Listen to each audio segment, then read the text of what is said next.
Band is called Kneecap. They rap in the Irish language. They're from Belfast in Northern Ireland, and they have been accused in the UK of being overly supportive of Hezbollah, a terror organization, and Hamas in the Gaza conflict. In fact, one of their members was charged with displaying a Hezbollah flag on stage.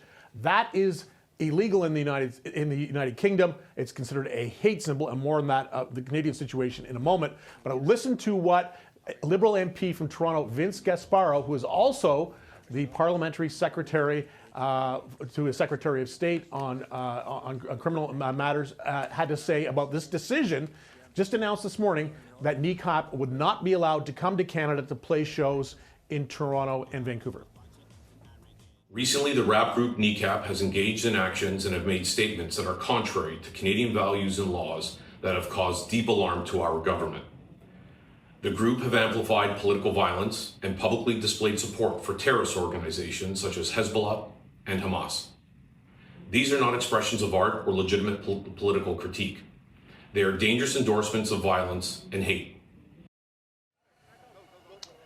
So some folks, of course, in the context of this larger debate about free speech by performing artists, and of course the controversy over Jimmy Kimmel in the United States, is going to draw comparisons in Canada, this decision to ban Kneecap, to a decision in some cities to prevent a country and western singer, Sean Freuk, who was very closely affiliated with the MAGA movement, from playing shows in Canada. He did play some.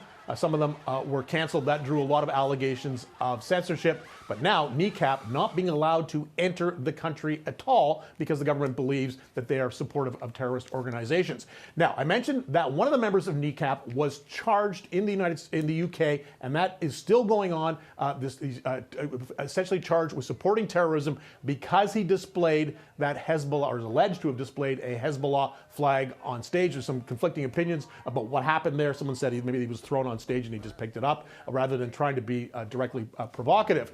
But later today, we are expecting our government, the Canadian federal government, to table legislation that is going to make advancing hate speech using symbols also illegal. Of course, we already have laws against hate speech in Canada that criminalize that kind of speech that foments hate against particular groups. It's been used sparingly, that legislation, but it has been used in the past. Now the federal government looking to extend that to hate symbols. The most obvious hate symbol comes to mind, of course, is the swastika. So that we'll have to see the wording of the legislation, and Sean Fraser, the Justice Minister, expected to table it in a little while. But we'll have to see whether it also covers imagery like the Hamas flag that got the rapper in Kneecap in trouble. Will it include Hamas flags as well? And also, crucially, what context are these things being displayed in?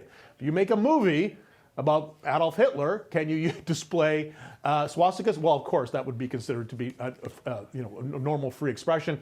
It's looking like the government is trying to thread the needle, though, introducing legislation that is going to basically make using those kinds of symbols in certain contexts to be criminal acts in Canada. This will be another debate here about free speech in our country.